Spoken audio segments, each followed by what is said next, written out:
Homeland 3 BHK premium gated community apartments at Balanagar near Kukatpalli Y Junction. Visit the site today and book your dream home. రాజధాని అమరావతిలో నిర్మాణ పనులు శరవేగంగా కొనసాగుతూ ఉన్నాయి. ప్రపంచ స్థాయి నగరంగా అమరావతిని తీర్చిదిద్దేందుకు ప్రభుత్వం వడివడిగా అడుగులు వేస్తోంది. రాయపూడి సమీపంలో హైకోర్టు భవన నిర్మాణం పనులు పరుగులు పెడుతూ ఉన్నాయి. నార్మన్ ఫాస్టర్స్ అండ్ పార్ట్నర్స్ అద్భుతమైన డిజైనర్తో ఈ కట్టడాలను నిర్మిస్తున్నారు. 21 లక్షల చదరపు అడుగుల భారీ విస్తీర్ణంలో 52 కోర్ట్ హాల్స్తో న్యాయ సౌధం రూపుదిద్దుకుంటోంది. ఈ భవనంలోని 8వ అంతస్తులో చీఫ్ జస్టిస్ కోర్టును ప్రత్యేకంగా డిజైన్ చేస్తూ ఉన్నారు. 2027 నాటికి హైకోర్టు నిర్మాణాన్ని పూర్తి చేయాలని ప్రభుత్వం లక్ష్యంగా పెట్టుకుంది. అమరావతిలో శరవేగంగా నిర్మాణాలు కొనసాగుతున్నాయి. ఐకాన్ టవర్స్, సచివాలయం టవర్స్, సెక్రటరీ టవర్స్, హెచ్ఓడి భవనాలు, ముఖ్యమంత్రి కార్యాలయం, తాజాగా అసెంబ్లీ భవనం. తాజాగా చూసుకుంటే ఏపీ హైకోర్టుకు సంబంధించి కింద బేస్మెంట్ తో పాటుగా G+7 భవన నిర్మాణానికి ఏపీ ప్రభుత్వం ప్రణాళికలు సిద్ధం చేసింది. మనం ఇప్పుడు విజువల్స్ లో చూసుకోవచ్చు. ప్రస్తుతం తాత్కాలిక హైకోర్టు ప్రాంగణానికి ఆపోజిట్ లోనే ఈ భవనం నిర్మాణం కొనసాగుతూ ఉంది. ఇటీవల కాలంలోనే సుప్రీంకోర్టు జడ్జి చేత దీనికి శంకుస్థాపన కార్యక్రమం కూడా జరిగిన పరిస్థితి కనిపిస్తోంది. ముఖ్యంగా చూసుకుంటే అమరావతి ఐకాన్ బిల్డింగ్స్ లో కీలకమైన ఒక బిల్డింగ్ గా కూడా దీన్ని మనం చెప్పుకోవచ్చు. ఆధునిక న్యాయ వ్యవస్థకి అమరావతి రాజధాని కేంద్రంగా ఉండాలనేది ఏపీ ప్రభుత్వం ఆలోచనగా కనిపిస్తూ ఉంది. ఆధునిక న్యాయ వ్యవస్థ అవసరాలకు అనుగుణంగా రూపకల్పన చేసే దిశగా ఏపీ ప్రభుత్వం ప్రణాళికలు తయారు చేస్తుంది. జస్టిస్ సిటీకి కేంద్ర బిందువుగా ఈ నిర్మాణం చేపట్టాలని చెప్పి ప్రభుత్వం భావిస్తూ ఉంది. పాస్టర్ ప్లస్ ఫోర్ట్నర్స్ రూపొందించిన ఈ మ్యాప్ కు సంబంధించి అంటే డిజైన్ కి సంబంధించి కూడా అంతర్జాతీయ పరిణామాలతో డిజైన్ కొనసాగుతోంది. ప్రస్తుతం నేలపాడులో ఉన్న ఏపీ హైకోర్టు తాత్కాలిక హైకోర్టు భవనానికి ఎదురుగానే ఈ భవనం శాశ్వత భవనం నిర్మాణం కొనసాగుతూ ఉంది. ఇక ఈ భవనానికి సంబంధించి కూడా శరవేగంగా నిర్మాణ పనులు అయితే కొనసాగుతున్న పరిస్థితి కనిపిస్తూ ఉంది. జస్టిస్ సిటీ ప్రస్తుతం నిర్మాణంలో ఉన్న పరిస్థితి కూడా స్పష్టంగా కనిపిస్తూ ఉంది. అయితే ప్రధానంగా చూసుకుంటే మొత్తం 21 లక్ష చదరపు అడుగుల నిర్మాణంలో ఈ భవనం నిర్మాణం చేపడుతుంది. 2 బేస్మెంట్లు, గ్రౌండ్ ఫ్లోర్ తో పాటు 7 అంతస్తులు G+7 ఫ్లోర్లుగా ఉంటున్నాయి. మొత్తం 52 కోర్టు హాల్స్ దీంట్లో కూడా ఉండబోతున్నాయి. చీఫ్ జస్టిస్ తో పాటు మిగిలిన న్యాయమూర్తులకు సంబంధించి కూడా దీంట్లో ప్రధాన కార్యాలయం నిర్మాణం చేపట్టబోతున్నారు. అలాగే అత్యున్నత న్యాయస్థానానికి సంబంధించి కూడా ఇది కేంద్రం కాబోతున్న పరిస్థితి కూడా కనిపిస్తూ ఉంది. ఆంధ్రప్రదేశ్ రాజధాని అమరావతి ప్రాంతానికి సంబంధించి కూడా ఇది చాలా కీలకమైనదిగా కూడా చెప్పుకోవచ్చు. ఏదైతే నిర్మాణ సంస్థకు సంబంధించి కూడా దీన్ని ప్రధానంగా కూడా చేపడుతున్న పరిస్థితి కనిపిస్తోంది. రాష్ట్ర ఫౌండేషన్ ద్వారా కూడా ఈ కాంట్రాక్ట్ పనులు అయితే కొనసాగుతున్నాయి. దాదాపుగా చూసుకుంటే 2027 చివరి నాటికి ఈ భవన నిర్మాణాన్ని పూర్తి చేయాలని చెప్పి సిఆర్డీ అధికారులు అలాగే ముఖ్యమంత్రి చంద్రబాబు దిశానిర్దేశం చేస్తున్న పరిస్థితి కనిపిస్తూ ఉంది. ఆంధ్రప్రదేశ్కు సంబంధించి శాశ్వత రాజధానికి సంబంధించి ఏర్పాటవుతున్న నేపథ్యంలో శాశ్వత హైకోర్టు భవనాన్ని దాదాపుగా 52 కోర్టు హాళ్లు, 2 బేస్మెంట్లు, G+7 నిర్మాణం కొనసాగుతూ ఉంది. దాదాపుగా 11 లక్షల చదరపు అడుగుల్లో ఈ భవన నిర్మాణం కొనసాగుతూ ఉంది. 2027 డిసెంబర్ నాటికి ఈ భవనాన్ని ప్రారంభించేందుకు ఏపీ ప్రభుత్వం ప్రణాళికలు సిద్ధం చేస్తుంది. వీడియో జర్నలిస్ట్ సురేందర్తో శివ, బిగ్ టీవీ, అమరావతి. చెప్పాలంటే అసెంబ్లీ భవన నిర్మాణం కూడా అంతే వేగంగా సాగుతోంది. 103.76 ఎకరాల విస్తీర్ణంలో 617 కోట్ల అంచనా వ్యయంతో నిర్మిస్తోన్న ప్రాజెక్టుకు గత ఏడాది శంకుస్థాపన జరిగింది. 11.21 లక్షల చదరపు అడుగుల విస్తీర్ణంలో బేస్మెంట్తో పాటు 3 అంతస్తులతో భవనం రూపుదిద్దుకుంటోంది. కోహినూర్ వజ్రం స్ఫూర్తితో దీని డిజైన్ను రూపొందించారు. సెంట్రల్ కోర్ట్యార్డ్, సహజ కాంతి వచ్చేలా సోలార్ వ్యవస్థలతో గ్రీన్ బిల్డింగ్ సాంకేతికతను వాడుతున్నారు. అసెంబ్లీ, శాసన మండలి హాళ్లను ఆధునిక సౌకర్యాలతో నిర్మిస్తూ 2028 నాటికి నిర్మాణాలను పూర్తి చేయాలని డెడ్ లైన్ పెట్టుకున్నారు. ఆంధ్రప్రదేశ్ ప్రభుత్వం సిఆర్డీ పరిధిలో రాజధాని అమరావతి ప్రాంతంలో కొండరాజుపల్లి అంటే రాయపూడి పరిసర ప్రాంతాల్లో ఏపీ సచివాలయంతో పాటుగా ఏపీ శాసనసభ ప్రాంగణాన్ని అత్యాధునిక సదుపాయాలతో కోహినూరు డైమండ్ షేపులో నిర్మాణం జరుగుతుంది. ప్రస్తుతం మనం ఆంధ్రప్రదేశ్ శాసనసభ శాసన మండలికి సంబంధించి ప్రత్యేకంగా కూడా భవనం కొనసాగుతోంది. ఆంధ్రప్రదేశ్ సంబంధించి కోర్ క్యాపిటల్లో ఈ భవనం నిర్మాణం జరుగుతుంది. గత సంవత్సరం అంటే 2025 మేలో దీనికి సంబంధించి సీఎం చంద్రబాబు, శాసనసభ స్పీకర్ అయ్యన్న పాత్రుడి నేతృత్వంలో ఈ పనులు శంకుస్థాపన జరిగినాయి. దాదాపుగా 11.21 లక్షల చదరపు అడుగుల్లో ఈ నిర్మాణం కొనసాగుతోంది. దాదాపుగా 103 ఎకరాల్లో దీనికి సంబంధించి నిర్మాణం కొనసాగుతుంది. సో ఈ శాసనసభకి సంబంధించి శాసన మండలి రెండు కూడా ఉంటాయి. ఇక్కడ బేస్మెంట్ తో పాటు G+3 భవనాలు నిర్మాణం కొనసాగుతుంది. అంటే కింద పార్కింగ్ ఉంటుంది, పైన గ్రౌండ్ ఫ్లోర్, ఆ తర్వాత ఫస్ట్, సెకండ్, థర్డ్ ఫ్లోర్లకు సంబంధించి బేస్మెంట్ ప్లస్ G+3 నిర్మాణం కొనసాగుతోంది. ఇది ఒక టవర్ గా కూడా కొనసాగుతోంది. అలాగే దాదాపుగా 617 కోట్ల రూపాయల వ్యయంతో L&T సంస్థ ఈ కంపెనీకి సంబంధించిన నిర్మాణాలను చేపడుతుంది. అలాగే దాదాపుగా 2028 దసరా నాటికి ఈ భవనాన్ని ప్రారంభించాలి. 2028 శీతాకాల అసెంబ్లీ సమావేశాలని ఇక్కడి నుంచే నిర్వహించాలని చెప్పి ప్రభుత్వం నిర్ణయం తీసుకున్న పరిస్థితి కనిపిస్తా ఉంది. కోహినూరు వైద్యం స్ఫూర్తితో ఈ డిజైన్ ని రూపకల్పన చేశారు. ముఖ్యంగా చూసుకుంటే దీనికి సంబంధించి కూడా అంతర్జాతీయ సంస్థ ఫాస్టర్ పార్ట్నర్స్ తో కూడా దీనికి సంబంధించిన డిజైన్ ని వారితో తయారు చేయించారు. అలాగే సెంట్రల్ కోర్టు యార్డ్ అంటే దానికి సంబంధించి మధ్యలో ఒక భారీ ప్రాంగణం, అంటే చుట్టూకు సంబంధించి రౌండ్ అప్ చేస్తూ కూడా భారీకి సంబంధించి సెంట్రల్ కోర్టు యార్డ్ ని కూడా ఒకటి, అంటే యార్ట్ ని సంబంధించి కూడా ఒకటి నిర్మాణం కొనసాగుతుంది. అంటే దీనివల్ల సహజ క్రాంతి, గ్రీన్ బిల్డింగ్, సాంకేతిక సోలార్ వ్యవస్థలు దీంట్లో ఏర్పాటు చేయబోతున్నట్లు కూడా తెలుస్తా ఉంది. అలాగే అసెంబ్లీ, శాసన మండల హాళ్లు ఆధునిక సదుపాయాలతో కూడా ఈ భవనం నిర్మించబడుతుంది. అసెంబ్లీ భవనం అమరావతి రాజధానికి సంబంధించిన ప్రాజెక్ట్ లో కూడా అత్యంత కీలకమైనదిగా కూడా కనిపిస్తా ఉంది. అయితే ఈ టవర్ కి సంబంధించి కూడా ఆంధ్రప్రదేశ్ ప్రభుత్వం దీన్ని కోహినూరు వజ్రం టైపు డిజైన్ ని చేయాలని చెప్పి ప్రభుత్వం సంకల్పించింది. దానికి అనుగుణంగానే ప్రస్తుతం ఇక్కడైతే డిజైన్ కొనసాగుతోంది. దాదాపుగా శాసనసభ, శాసన మండలి, అలాగే దానికి సంబంధించి బేస్మెంట్, అలాగే G+3 భవన నిర్మాణానికి సంబంధించి ఇక్కడ తయారు జరుగుతుంది. 103 ఎకరాల సువిశాల మైదానంలో కూడా ఈ భవన నిర్మాణాన్ని చేపడుతున్నారు. అత్యాధునిక సదుపాయాలతో, సాంకేతిక పరిజ్ఞానాన్ని వినియోగించుకొని విదేశీ డిజైన్లతో, ఎందుకంటే ప్రధానంగా విదేశీ డిజైన్లతో ఈ ఆంధ్రప్రదేశ్ ప్రభుత్వం CRDAలో నిర్మిస్తున్న ఐకాన్ టవర్స్ కంటే కూడా దీనిపై ఎక్కువగా ఫోకస్ పెట్టి ఈ నిర్మాణ పనులను అయితే కొనసాగిస్తూ ఉంది. 2028 శీతాకాల అసెంబ్లీ సమావేశాలు ఇక్కడి నుంచి జరిగేందుకు ఏపీ ప్రభుత్వం ప్రణాళికలు సిద్ధం చేస్తా ఉంది. వీడియో సురేంద్రతో శివ, బిగ్ టీవీ, అమరావతి. వాస్తవానికి రాష్ట్ర పరిపాలనా వ్యవస్థ మొత్తాన్ని ఒకే గొడుగు కిందకు తీసుకురావడమే లక్ష్యంగా సచివాలయ ఐకానిక్ టవర్స్ నిర్మాణం సాగుతోంది. మొత్తం 5 భారీ టవర్లను నిర్మిస్తుండగా అందులో ఒకటి 47 అంతస్తులతో GAD టవర్ గా, మిగిలిన 4 39 అంతస్తులతో HOD టవర్లుగా రూపుదిద్దుకుంటూ ఉన్నాయి. ఈ 5 టవర్లన్నింటినీ కలుపుతూ సుమారు 900 మీటర్ల పొడవైన ఒక భారీ గ్లాస్ బ్రిడ్జ్ నిర్మించడం ఈ ప్రాజెక్టు స్పెషల్ అట్రాక్షన్ గా నిలుస్తోంది. అమరావతిలో శరవేగంగా పనులు కొనసాగుతున్నాయి. ఏ స్థాయిలో పనులు కొనసాగుతున్నాయంటే రాత్రింబవళ్ళు దాదాపుగా వందలాది మంది కార్మికులు పనులు చేస్తున్నారు. ముఖ్యంగా ఆంధ్రప్రదేశ్ ప్రభుత్వానికి గుండెకాయ లాంటిది సచివాలయం HOD టవర్స్ నిర్మాణం శరవేగంగా కూడా కొనసాగుతుంది. మొత్తం ఐకాన్ టవర్స్గా ఆంధ్రప్రదేశ్ ప్రభుత్వం 5 టవర్స్ని నిర్మాణం చేపడుతుంది. సో మనం చూసుకోవచ్చు టవర్ నెంబర్ 5, ఆ 5వ నెంబర్ టవర్కి సంబంధించి కూడా అది దాదాపుగా 47 ఫ్లోర్లలో ఆ టవర్ని నిర్మాణం చేపడతారు. ఈ 47 ఫ్లోర్ల నిర్మాణానికి సంబంధించి సీఎం చంద్రబాబు, ముఖ్యమంత్రి చంద్రబాబు కార్యాలయం దాంట్లో ఉంటుంది. దాంతోపాటుగా ఎలిఫ్యాడ్కి సంబంధించి కూడా దాంట్లోనే సీఎం చంద్రబాబుకు సంబంధించిన ఎలిఫ్యాడ్ కూడా 5వ టవర్లోనే ఉంటుంది. ఈ టవర్లో 47 అంతస్తుల భవనాన్ని నిర్మిస్తున్నారు. దాదాపుగా భారతదేశ చరిత్రలోనే ఎక్కడా లేని రీతిలో ఈ టవర్ నిర్మిస్తున్నారు. దీంట్లో ముఖ్యమంత్రి కార్యాలయం, ఎలిఫ్యాడ్తో పాటుగా GAD అధికారులకు సంబంధించి కొన్ని ఉంటాయి. అంటే దాదాపుగా 47 టవర్స్కి సంబంధించి కూడా మొత్తం సీఎం చంద్రబాబుకు సంబంధించి. ఇక టవర్ నెంబర్ 4 మనం ప్రస్తుతం ఏదైతే ఈ టవర్ నెంబర్ చూస్తున్నామో ఈ 4వ టవర్కు సంబంధించి కూడా మొత్తం 39 బ్లాకులు, అంటే 39 ఫ్లోర్లలో ఈ భవనాన్ని నిర్మాణం చేపడుతున్నారు. 1, 2, 3, 4 ఇవి 4 కూడా 39 అంతస్తుల నిర్మాణానికి సంబంధించి కూడా దీన్ని చేపడుతున్నారు. ఒక్కొక్క దానికి సంబంధించి 9,200 సంబంధించి దాదాపుగా 9,292 చదరపు అడుగుల దాని విస్తీర్ణంలో ఇదంతా కూడా కొనసాగుతున్న పరిస్థితి కనిపిస్తూ ఉంది. సో ఈ నేపథ్యంలోనే ముఖ్యంగా వీటన్నిటికి సంబంధించి ఏపీ ప్రభుత్వం శరవేగంగా అభివృద్ధి చేస్తూ ఉన్నారు. సో ఇది మనం టవర్ నెంబర్ 4 ఇది చూసుకోవచ్చు. ఈ టవర్ నెంబర్ 4 39 బ్లాకులకు సంబంధించి ఉంటుంది. అలాగే టవర్ నెంబర్ 3 ఏదైతే ఆ టవర్ నెంబర్ 3కి సంబంధించి కూడా ఉంది, ఆ టవర్ నెంబర్ 3కి సంబంధించి కూడా దాంట్లో కూడా 39 అంతస్తులు ఉంటాయి. ఈ 39 అంతస్తులకు సంబంధించి కూడా హెచ్ఓడికి సంబంధించి అంటే ఆంధ్రప్రదేశ్ ప్రభుత్వానికి సంబంధించిన వివిధ శాఖలకు సంబంధించిన హెచ్ఓడీలు ఆయా మంత్రులకు సంబంధించి కూడా ఉంటుంది. అలాగే అక్కడ టవర్ నెంబర్ 4 అక్కడ నిర్మాణం జరుగుతుందో చూసుకోవచ్చు.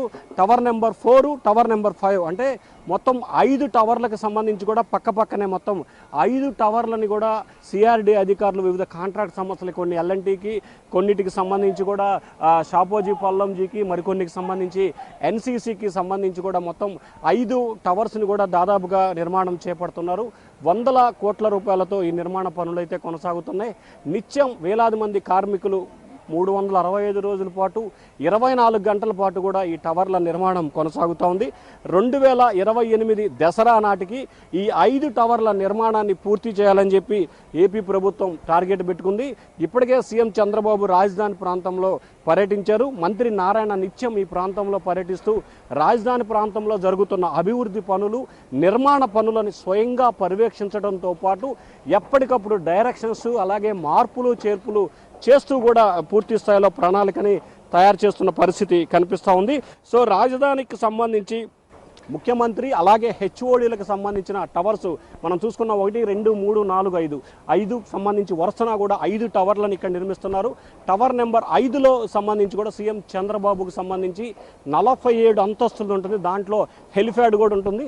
అలాగే వీటన్నిటిని కూడా కలుపుతూ అంటే ఈ 5 టవర్లని కలుపుతూ కూడా ఒక ప్రత్యేక సింబాలిక్ను ఏర్పాటు చేయాలని చెప్పి కూడా గ్లాస్ బ్రిడ్జి అంటే ఒక 5టికి సంబంధించి కూడా ఒక గ్లాస్ వంతెన్ని ఇక్కడ నిర్మాణం చేపట్టబోతున్నారు. ఫైనల్గా అంటే 5 టవర్స్ పూర్తయిన తర్వాత ఒక భారీ గాజు వంతెన్ని అంటే అద్దాల మేడలా ఇక్కడ ఏం జరుగుతుంది ఏమిటనేది అనుక్షణం కూడా తెలిసే రీతిలో దీన్ని తయారు చేసే ప్రయత్నం చేస్తున్నారు. మొత్తం ఈ 5 టవర్స్కి సంబంధించి కూడా ఒకే గొడుగు కింద తీసుకురావడాన్ని ఐకాన్ టవర్స్గా కూడా ఏపీ ప్రభుత్వం ముఖ్య ఉద్దేశంగా కనిపిస్తూ ఉంది. సో వెలగపూడి, రాయపూడి పరిసర ప్రాంతాల్లో జరుగుతున్న ఈ టవర్స్కి సంబంధించి కూడా 5 టవర్స్కి సంబంధించి కూడా పరిపాలనకు సంబంధించి ఉన్న ఈ 5 టవర్స్ని కూడా రాష్ట్ర ప్రభుత్వ పరిపాలన విభాగానికి సంబంధించి మొత్తాన్ని 5టిని ఒకే గొడుగు కింద తీసుకొచ్చి ముఖ్యమంత్రి కార్యాలయంతో పాటు హెచ్ఓడీల భవనాలు దీంట్లో కొనసాగుతున్నాయి. అలాగే ఈ 5 టవర్లను అనుసంధానం చేస్తూ కూడా ఒక భారీ గ్లాసు వంతెన నిర్మించాలని చెప్పి కూడా ప్రభుత్వం సిఆర్డీ నిర్ణయం తీసుకుంది. 2028 దసరా నాటికి వీటిని ప్రారంభించేందుకు ఏపీ ప్రభుత్వం ప్రణాళికలు రచిస్తుంది. వీడియో జర్నలిస్ట్ సురేందర్తో శివ, బిగ్ టీవీ, అమరావతి. ఇక పైకి కనిపించే భవనాలే కాకుండా భూగర్భంలోనూ అమరావతిని ప్రపంచ స్థాయి గ్రీన్ ఫీల్డ్ నగరంగా మారుస్తూ ఉన్నారు. మురుగునీటి పైప్ లైన్లు పూర్తిగా భూగర్భంలో ఉంచుతూ సీవరేజ్ ట్రీట్మెంట్ ప్లాంట్లకు అనుసంధానం చేస్తున్నారు. వర్షపు నీటి కోసం ప్రత్యేక నెట్వర్క్, కృష్ణా నది నుంచి శుద్ధి చేసిన నీటిని నగరమంతటా పంపిణీ చేసేందుకు జోనల్ రిజర్వాయర్స్ ని కడుతూ ఉన్నారు. తుఫాన్లు, భారీ వర్షాల సమయంలోనూ కరెంటు పోకుండా ఉండేలా ఓవర్ హెడ్ విద్యుత్ స్తంభాల అవసరం లేకుండా హై టెన్షన్, లో టెన్షన్ విద్యుత్ లైన్లన్నిటినీ భూగర్భంలోనే ఏర్పాటు చేస్తున్నారు. అమరావతికి సంబంధించి కూడా శరవేగంగా పనులు కొనసాగుతున్నాయి. దాంతోపాటుగా ముఖ్యంగా అమరావతిలో వర్షం వస్తే కనుక డ్రైనేజీ వ్యవస్థతో పాటుగా రోడ్లపై వర్షపు నీరు ఎక్కడికక్కడ చేరుకుంటుంది. దీన్ని పూర్తి స్థాయిలో నివారణ చేపట్టేందుకు సింగపూరు, నెదర్లాండ్, జర్మనీ సహకారంతో ఏపీ ప్రభుత్వం సిఆర్డీఏ కీలకమైన ఒప్పందాలు చేసుకుంది. అదేంటంటే under ground drainage, under ground pipe line, water pipe line, under గ్రౌండ్కి సంబంధించి నెట్, పవర్ కేబుల్కి సంబంధించి మొత్తం అండర్ గ్రౌండ్లోనే చేస్తుంది. సో ఇక్కడ మనం చూసుకోవచ్చు ఈ పెద్ద పెద్ద పైపులు ఏదైతే ఉన్నాయో ఈ పెద్ద పెద్ద పైపులకు సంబంధించి కూడా రాజధాని ప్రాంతానికి సంబంధించి కృష్ణా నది పరివాహ ప్రాంతం ఏదైతే ప్రకాశం బ్యారేజీ నుంచి కావచ్చు, ఇటు పులిచింతల ప్రాజెక్ట్ నుంచి కావచ్చు, అటు అమరావతికి సంబంధించి ఉన్న అమరావతి నదిని కృష్ణా నది నుంచి కావచ్చు. సో ఈ పెద్ద పెద్ద పైపుల ద్వారా ఏ పైపులు మనం హైదరాబాద్ నాగార్జున సాగర్ నుంచి హైదరాబాద్కి వాటర్ తరలించే పెద్ద పెద్ద పైప్ లైన్లు. ఆ తర్వాత మనం పక్కనే చూసుకోవచ్చు 3 అడుగుల ఎత్తులో ఒక దిమ్మెలాగా ఉంది. అది దిమ్మెకు సంబంధించి కూడా డ్రైనేజీ వ్యవస్థకు సంబంధించి ఒక దిమ్మెని కూడా అక్కడ ఏర్పాటు చేసినప్పుడు అంటే ఆ దిమ్మెకి సంబంధించి కూడా డ్రైనేజ్ ఏదైతే వేస్ట్ వాటర్ డ్రైనేజీకి సంబంధించి కూడా దాన్ని వాడుతున్న పరిస్థితి కనిపించింది. వెంటనే ఆ పక్కనే చూసుకుంటే కనుక ఏదైతే రెడ్ కలర్లో పైపులు ఉన్నాయి 5 పైపులకు సంబంధించిన ఒక గుట్టగా ఉంటుంది. ఈ 5 పైపులకు సంబంధించి ఒకటి ప్రభుత్వ, ప్రైవేటు, నెట్టు అలాగే విద్యుత్ వైర్లకు సంబంధించి కూడా అన్ని ఒక్కొక్క దానికి సంబంధించి కూడా ఒక్కొక్క రకమైన పైపులో దాంట్లో కేబుల్స్ అన్ని కూడా అమర్చేందుకు ఏపీ ప్రభుత్వం సిద్ధమైంది. ముఖ్యంగా సిఆర్డీకి సంబంధించి, ఎందుకంటే ప్రపంచ స్థాయిలో నిర్మాణం చేపడుతున్న రాజధానికి సంబంధించి కూడా ఏపీ ప్రభుత్వం దానికి తగ్గట్టుగానే ప్రణాళికలు రూపొందించాలని చెప్పి నిర్ణయం తీసుకుంది. సో దానికి తగ్గట్టుగానే ఆంధ్రప్రదేశ్ ప్రభుత్వం శరవేగంగా జరుగుతున్న అభివృద్ధి కార్యక్రమాలకు సంబంధించి కావచ్చు, పనులకు సంబంధించి కావచ్చు, చాలా వేగంగా పనులన్నీ కొనసాగిస్తుంది. సో వేగంగా ఒకవైపు పనులు కొనసాగిస్తూనే ఇంకొక వైపు రాజధాని ప్రాంతానికి సంబంధించి కూడా ముఖ్యంగా ఇటీవల కాలంలో జరుగుతున్న సోషల్ మీడియాలో ప్రచారాలు, రాజధానిలో వర్షం వస్తే నీరుంటుందనే దానికి సంబంధించి పూర్తి స్థాయిలో చెక్ పెట్టే రీతిలో కూడా రాజధాని ప్రాంతంలో వాటర్ లైన్, నెట్, కేబుల్కి సంబంధించి కావచ్చు, డ్రైనేజీకి సంబంధించి కావచ్చు, పూర్తి స్థాయిలో కూడా ఎక్కడికక్కడ అండర్ గ్రౌండ్ సిస్టమ్ ద్వారా డ్రైనేజీని ఏర్పాటు చేశారు. ఈ అండర్ గ్రౌండ్ డ్రైనేజీకి సంబంధించి మొత్తం మొదటి విడతగా ఏదైతే సీడ్ యాక్సిస్ రోడ్డు ఉంటుంది, మొత్తం సీడ్ యాక్సిస్ రోడ్లకు సంబంధించి 6 లైన్ల సీడ్ యాక్సిస్ రోడ్డు ఉంటుంది. సో ఈ 6 లైన్ల సీడ్ యాక్సిస్ రోడ్డు ప్రాంతానికి అంటే అటుపక్క ఇటుపక్క 2 వైపులకు సంబంధించి కూడా ఈ అండర్ గ్రౌండ్ డ్రైనేజీ కావచ్చు, అండర్ గ్రౌండ్ వాటర్ లైన్ కావచ్చు, అండర్ గ్రౌండ్ పవర్ కేబుల్స్ కావచ్చు, ఈ మొత్తం వ్యవహారాన్ని సంబంధించి మొత్తం కూడా అండర్ గ్రౌండ్ ద్వారానే చేయాలని చెప్పి ప్రభుత్వం నిర్ణయం తీసుకుంది. సో దానిలో భాగంగానే ఈ వ్యవస్థకు సంబంధించి ముందుగా సిఆర్డీఏ సంబంధించి ఏదైతే సీడ్ యాక్సిస్ రోడ్లో మొదటగా ఈ పనులన్నీ కూడా ప్రారంభించారు. మనం ఇప్పుడు కూడా చూసుకున్నాం. ఆదాపుగా పైపులు అలాగే డ్రైనేజీకి సంబంధించిన దిమ్మె అలాగే కేబుల్స్కి సంబంధించిన పైపులను కూడా పూర్తి స్థాయిలో ఏర్పాటు చేసి దాన్ని ఎక్కడా కూడా ఇబ్బంది లేకుండా, అంటే భారీ స్థాయిలో వర్షం పడ్డా లేకపోతే నీటికి సంబంధించి ఇబ్బందికర పరిస్థితులు లేకుండా, అలాగే కేబుల్స్కి సంబంధించి పైన కనుక కరెంటు స్తంభాలు కడితే గాలి వాన వస్తే తెగిపోయే ప్రమాదం ఉంటుంది. సో ఈ నేపథ్యంలో అటువంటి పరిస్థితి లేకుండా కేబుల్ టీవీకి సంబంధించి కావచ్చు, ఫైబర్కి సంబంధించి కావచ్చు, ఇంటర్నెట్కి సంబంధించి కావచ్చు, అలాగే విద్యుత్కి సంబంధించి కావచ్చు, వీటన్నిటికి సంబంధించి 5-6 పైపులను అక్కడ ఏర్పాటు చేసి ఆ పైపుల ద్వారా కేబుల్ వ్యవస్థని విస్తీర్ణం చేయబోతున్నారు. సో మొత్తం మీరు చూసుకుంటే అమరావతిలో అత్యధిక సాంకేతిక పరిజ్ఞానంతో శరవేగంగా పనులు కొనసాగుతున్నాయి. దాంట్లో భాగంగానే అండర్ గ్రౌండ్ సిస్టాన్ని అమరావతిలో అభివృద్ధి చేసేందుకు ఏపీ ప్రభుత్వం ప్రణాళికలు సిద్ధం చేస్తోంది. వీడియో జర్నలిస్ట్ సురేంద్రతో శివ, బిగ్ టీవీ, అమరావతి. ఏది ఏమైనా అమరావతిని దేశంలోనే తొలి ఇంటిగ్రేటెడ్ ఫైనాన్షియల్ సిటీగా మార్చేందుకు కేంద్ర రాష్ట్ర ప్రభుత్వాలు చర్యలు తీసుకుంటున్నాయి. ఇందులో భాగంగా ఇటీవల మొత్తం 15 ప్రభుత్వ రంగ బ్యాంకులు, బీమా సంస్థల కార్యాలయాల నిర్మాణానికి శంకుస్థాపన జరిగింది. ఒక రకంగా చెప్పాలంటే అమరావతి ఆర్థిక రంగానికి కేర్ ఆఫ్ అడ్రస్ గా మారబోతోంది. సకల హంగులతో సరికొత్త సాంకేతికతతో రూపుదిద్దుకుంటోన్న అమరావతి భవిష్యత్తులో దేశంలోనే అత్యంత ఆధునిక రాజధానిగా నిలవడం ఖాయంగా కనిపిస్తోంది. వేగంగా పనులు కొనసాగుతున్నాయి. ఏ స్థాయిలో పనులు కొనసాగుతున్నాయంటే కేంద్ర రాష్ట్ర ప్రభుత్వాలతో పాటు ప్రైవేటుకు సంబంధించిన అన్ని విభాగాలకు సంబంధించిన పనులు కొనసాగుతున్నాయి. ప్రస్తుతం ఆంధ్రప్రదేశ్కు సంబంధించి కూడా అమరావతి రాజధాని ప్రాంతం ఉంది. ముఖ్యంగా మందడం, వెలగపూడి, లింగాయపాలెం ప్రాంతాల్లో కూడా దాదాపుగా కేంద్ర ప్రభుత్వము అలాగే ప్రైవేటుకు సంబంధించి మొత్తం 12కు సంబంధించిన బ్యాంకులు, దాంతోపాటుగా ఆర్బీఐ శాఖ, ఎల్ఐసి అలాగే ఇన్కమ్ ట్యాక్స్ సంబంధించి కూడా మొత్తం 15 విభాగాలకు సంబంధించి కూడా ఇక్కడ శరవేగంగా పనులు కూడా కొనసాగుతున్న పరిస్థితి మనం చూసుకోవచ్చు. ఏపీకి సంబంధించి అనేక అభివృద్ధి సంక్షేమ కార్యక్రమాలకు సంబంధించి పూర్తి స్థాయిలో పనులు కొనసాగుతుందో చూసుకోవచ్చు. మనం ఇక్కడ చూస్తే కనుక మొత్తం 12 బ్యాంకులకు సంబంధించి సుమారు 9.695 ఎకరాలకు సంబంధించిన భూమిని కేటాయించిన పరిస్థితి కనిపిస్తోంది. దీంట్లో 12 గవర్నమెంట్ బ్యాంకులతో పాటు 3 ప్రైవేట్ బ్యాంకులు, ఐడిబిఐ, కోస్టల్ బ్యాంకుతో పాటుగా మరొక బ్యాంక్ ఇక్కడ దాదాపుగా 0.88 ఎకరాల భూమిని కేటాయించారు. ప్రైవేట్ రంగానికి సంబంధించి ఆర్బీఎల్ బ్యాంకు అలాగే ప్రధానంగా చూసుకుంటే ఆర్బీఎల్ బ్యాంకుతో పాటు ఐడిబిఐ, కోస్టల్ బ్యాంకు 3 బ్యాంకులు కూడా ఉన్నాయి. దీంతో పాటుగా ఎల్ఐసికి సంబంధించి స్థలాన్ని కేటాయించారు.